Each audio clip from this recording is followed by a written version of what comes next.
Hey everyone, we're reading Little Britches, Father and I Were Ranchers by Ralph Moody, Chapter 16. A good month with no school. Freddie Sprague got the mumps in late October, and they closed the school. That month was one of the best I ever had in some ways. It started off bad because Bill, our white horse, died. Father let me go up to Bear Creek Canyon with him to get another load of fence posts. We drove Bill and Nig, and while we were loading the poles, it started to rain and sleet. It didn't hurt Nig a bit, but from the time it started, Bill humped his back up like a sick old cow.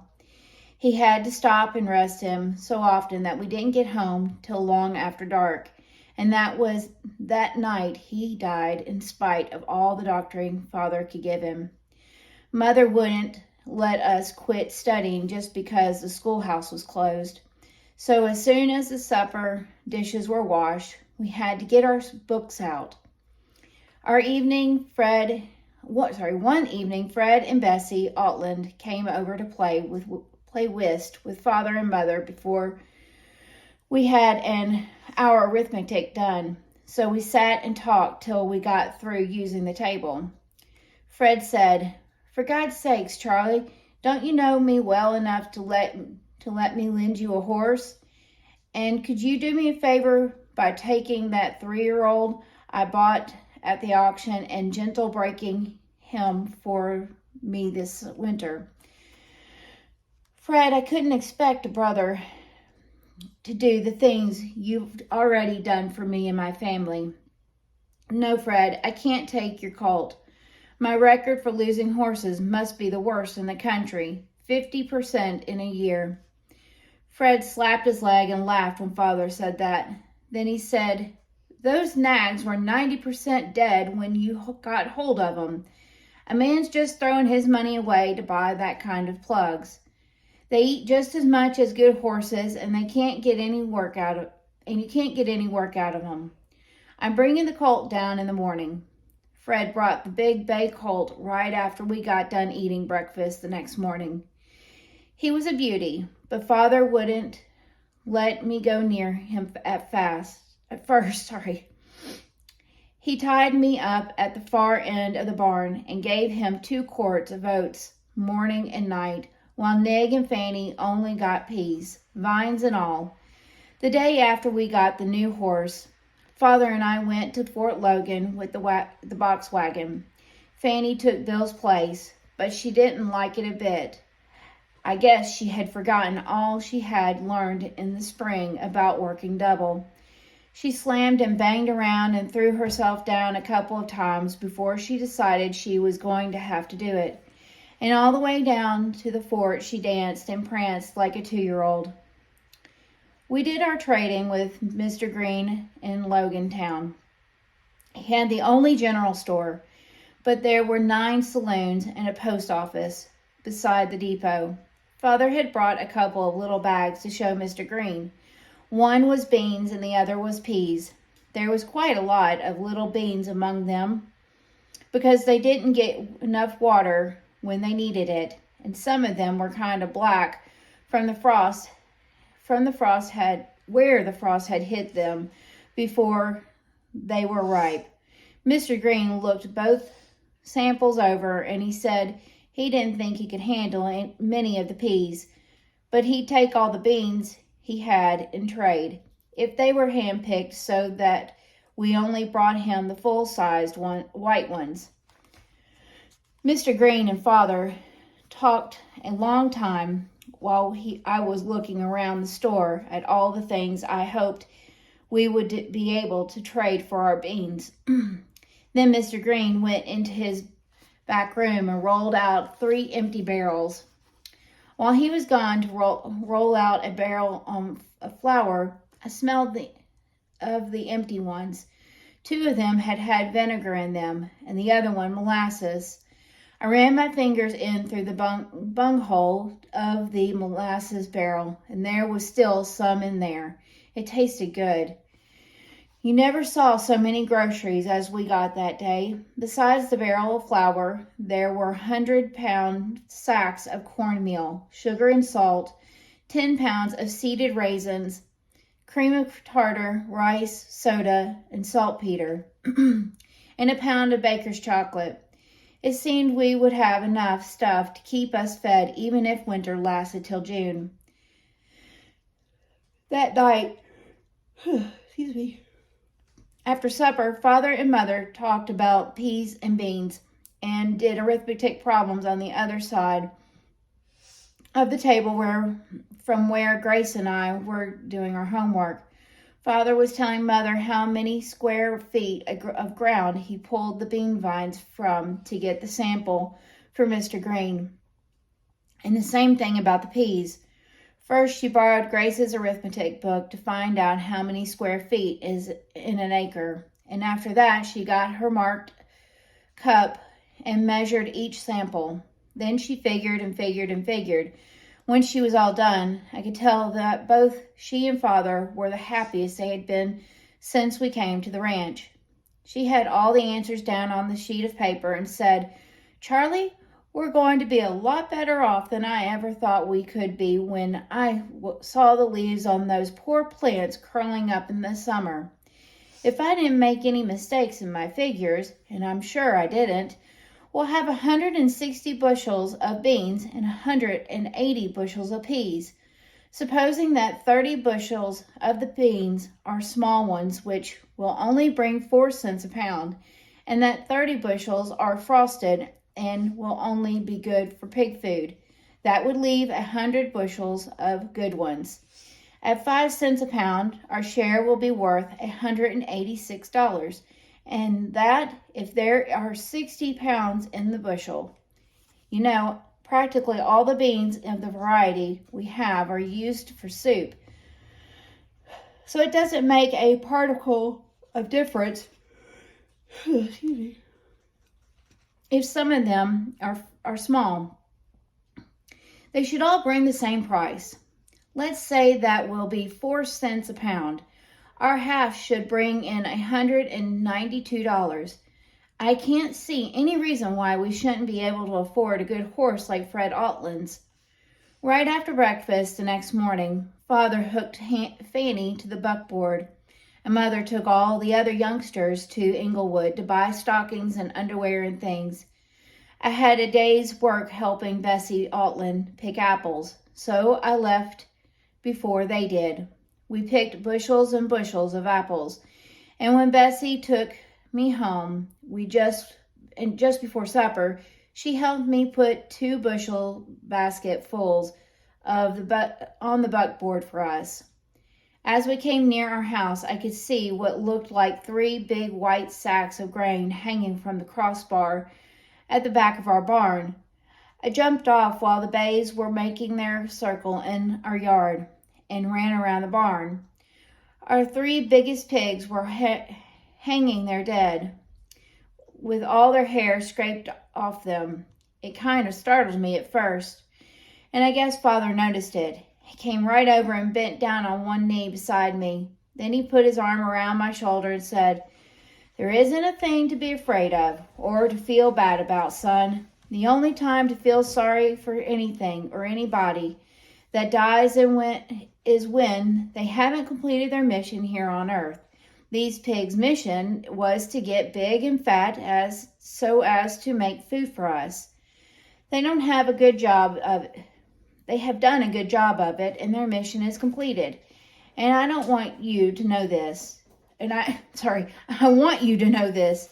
They didn't know what was happening, and they weren't hurt a bit. They didn't even squeal." Father could always explain things like that, so I understood.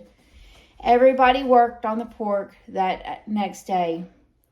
Father cut the hams and bacon and side meat, while Philip and I stripped all the fat off the insides and ground up the scraps for sausage.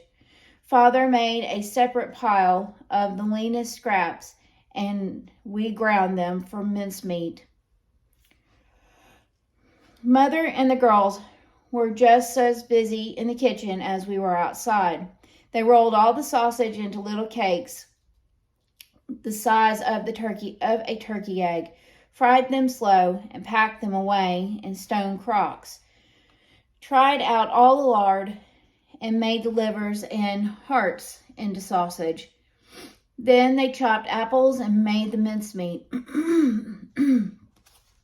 It was stewing on the back of the stove when we came in to supper. I never heard of making mincemeat with pork before, but it smelled and tasted better than any other I ever ate. We got a lot of things done that month when school was out. We were the only people anywhere around who didn't have a corral and a dugout cellar. Mother had been worrying ever since the big wind because we didn't have a storm cellar, and Father had been saying he'd build one as soon as he had time to get to the mountains for poles. I couldn't figure out why we needed poles to build a cellar, but I didn't like to ask Father. On things like that, he always used to tell me I could learn more if I kept my eyes open and my mouth closed. Mother must have mentioned something about wishing we had a cellar half a dozen times while we were packing the barrels of pork away in my room in the bunkhouse. At breakfast the next morning, Father winked at me and said, "Do you think we could spare time to go up the canyon for a load of poles today?" Of course, I did think so, and right after breakfast we started putting Bill's harness on the new colt. Then he sent me up to Altland's on Fanny and said to tell Fred we'd like to borrow one to fit her. I was so excited about going to the mountains with Father that I didn't think much about what we were going to do with 3 harnesses, but Fred did. As soon as I told him what I wanted and where we were going, he scratched his head and said, "Has your old man gone loco? If he thinks he's going to harness that green colt and take him up to the mountains along with Wright's old mare, he's either the bravest man I ever seen or a daggum fool." I told him Father was the bravest man he ever saw and wasn't any fool, so he let me have the harness. I had to walk Fanny all the way home because the harness slapped around so much when I made her canter. All the way, I kept thinking about what Fred had said. I was kind of scared, too, about what would happen if Father got all 3 horses hooked up to the wagon. When I got there, I had already had old Bill's harness on the colt. He had it fastened on with 3 or 4 extra straps, and the traces were tied up around the back of the breeching. The colt was sweaty and nervous, but he wasn't raising Ned at all. After Father had hooked Nig and Fanny to the box wagon, and Fanny had got over slatting around, he held the colt out and tied him up close to the back of it. He hitched his head to both sides so that he had to keep it right in the middle of the tailgate. Then I ran to the house with our dinner pail, and we started off. You never saw a horse buck and kick much worse than that colt did when he felt the harness flopping around him. But Father had it strapped on so tight, and his head tied up so short that he couldn't hurt anything. By the time we went past Altland's house, he was soaking wet, but he wasn't bucking anymore, just dragging back on the halter ropes and trying to spit out the bit. Fred was standing out in the yard when we went past. When I waved to him, he waved back and yelled, "I'll take back what I said, Spikes." I just grinned, because I knew all the time that whatever Father did would be right. Father must have guessed at what Fred had said, because I didn't tell him. But he looked over at me and grinned too. When we had loaded our poles and got down out of the canyon, Father tied the colt alongside of Nig.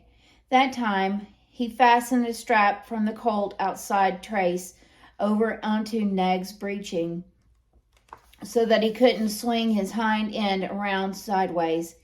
At first, he'd hang back till the single tree bumped against his legs. Then he'd jump around and kick, but Nig didn't care, and then he learned to stay up where he belonged.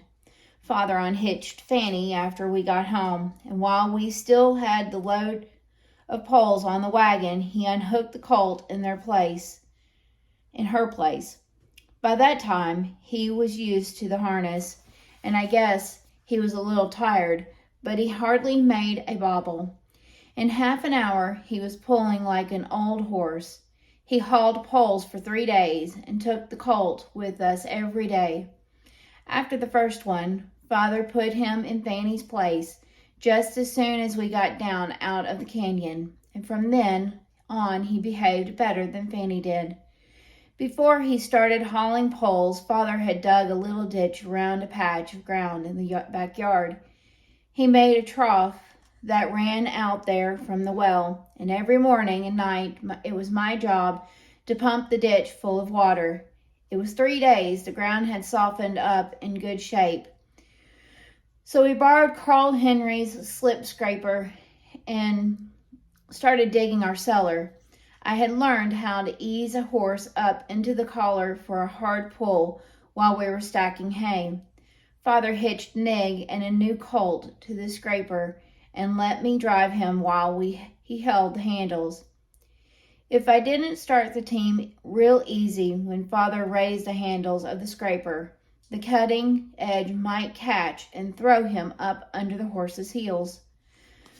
Father explained to me before we started, and I was so afraid I might do something wrong and get him badly hurt that my hands were shaking when I reached out to take the lines.